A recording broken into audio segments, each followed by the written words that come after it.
ഭാവിയിൽ കേരളത്തിൽ ഭിന്നശേഷിക്കാരുടെ എണ്ണം കുറച്ചുകൊണ്ടുവരുന്നതിനായി പ്രാരംഭ ഇടപെടൽ കേന്ദ്രങ്ങൾ കൂടുതൽ കാര്യക്ഷമമാക്കി ഏർലി സ്ക്രീനിംഗ് സംവിധാനങ്ങൾ വ്യാപകമാക്കാനുള്ള ശ്രമമാണ് സർക്കാർ നടത്തുന്നതെന്ന് ഉന്നത വിദ്യാഭ്യാസ സാമൂഹ്യ നീതി വകുപ്പ് മന്ത്രി ഡോക്ടർ ആർ ബിന്ദു പറഞ്ഞു.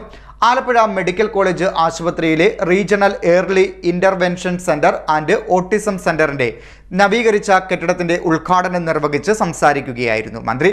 ഭിന്നശേഷിക്കാരെ സ്വയം പര്യാപ്തതയിൽ എത്തിക്കുവാനുള്ള നടപടികളാണ് സർക്കാർ സ്വീകരിച്ചു വരുന്നതെന്നും മന്ത്രി പറഞ്ഞു.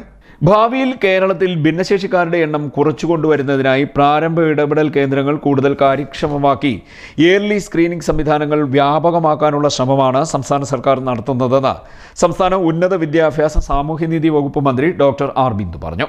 ആലപ്പുഴ മെഡിക്കൽ കോളേജ് ആശുപത്രിയിലെ regional early intervention centre and autism സെന്ററിന്റെ നവീകരിച്ച കെട്ടിടത്തിന്റെ ഉദ്ഘാടനം നിർവഹിച്ച് സംസാരിക്കുകയായിരുന്നു മന്ത്രി.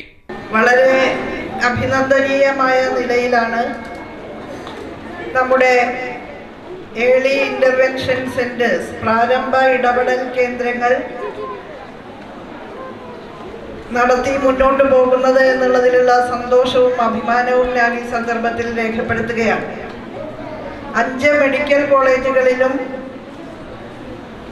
തൃശ്ശൂർ ജില്ലയിൽ ഇരിങ്ങാലക്കുടയിൽ പ്രവർത്തിക്കുന്ന നിപ്മറിലും കോഴിക്കോട് ഇൻഹാൻസിലും പ്രവർത്തിക്കുന്ന വിവിധ കേന്ദ്രങ്ങളിലൂടെ 35,000 ഭിന്നശേഷി മക്കൾക്ക് അവരുടെ സാമൂഹ്യ പുനരധിവാസ പ്രക്രിയയിൽ വലിയ പിന്തുണ നൽകിക്കൊണ്ട് ഈ പ്രാരംഭ ഇടപെടൽ കേന്ദ്രങ്ങളും ഓട്ടിസം സെന്ററുകളും പ്രവർത്തിക്കുന്നു എന്നുള്ളത് തീർച്ചയായും ഭിന്നശേഷി മേഖലയിൽ സാമൂഹ്യനീതി വകുപ്പിന് ഏറെ ആശ്വാസം പകരുന്ന ഒരു കാര്യമാണ്. അപ്പോൾ തീർച്ചയായും ഭിന്നശേഷിത്വം നമ്മുടെ സമൂഹത്തിൽ കുറച്ചു കൊണ്ടുവരിക എന്ന ലക്ഷ്യത്തിന് വളരെയധികം സഹായകരമായ കേന്ദ്രങ്ങളാണ് റീജിയണൽ ആയിട്ട് പ്രവർത്തിക്കുന്ന ഏർലി ഇന്റർവെൻഷൻ സെന്റേഴ്സ്. അവയുടെ കൂടുതൽ കാര്യക്ഷമമായ മുന്നോട്ട് പോക്കിന് നമുക്ക് കൈകോർത്ത് പിടിക്കാം. അതുപോലെ തടസ്സരഹിത ജീവിതം നയിക്കാൻ, സ്വയം പര്യാപ്ത ജീവിതം നയിക്കാൻ ഭിന്നശേഷിക്കാരെ സഹായിക്കുന്ന ഒട്ടനവധി പദ്ധതികൾ സാമൂഹ്യനീതി വകുപ്പ് നടപ്പാക്കുന്നുണ്ട്. എച്ച് എംഎൽഎയുടെ ആസ്തി വികസന ഫണ്ടിൽ നിന്നും 37 ലക്ഷം രൂപ ചെലവഴിച്ച് അത്യാധുനിക ഉപകരണങ്ങൾ സ്ഥാപിച്ചാണ് സെന്റർ നവീകരിച്ചിരിക്കുന്നത്. 35,000-ഓളം ഭിന്നശേഷി കുട്ടികൾക്ക് സർക്കാർ സാമൂഹിക പുനരധിവാസം ഒരുക്കിയിട്ടുണ്ടെന്നും ഭ്രൂണാവസ്ഥയിൽ തന്നെ വ്യതിയാനങ്ങൾ തിരിച്ചറിയാനുള്ള സംവിധാനങ്ങൾ ഇന്ന് ലഭ്യമാണെന്നും മന്ത്രി പറഞ്ഞു. ഭിന്നശേഷിക്കാരെ സ്വയം പര്യാപ്തതയിൽ എത്തിക്കാനുള്ള നടപടികളാണ് സർക്കാർ സ്വീകരിക്കുന്നതെന്നും മന്ത്രി അറിയിച്ചു.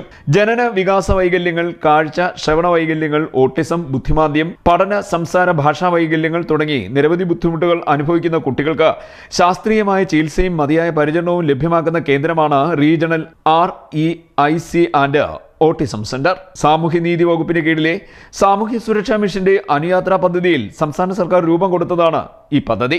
CDNet news, Kayamkulam.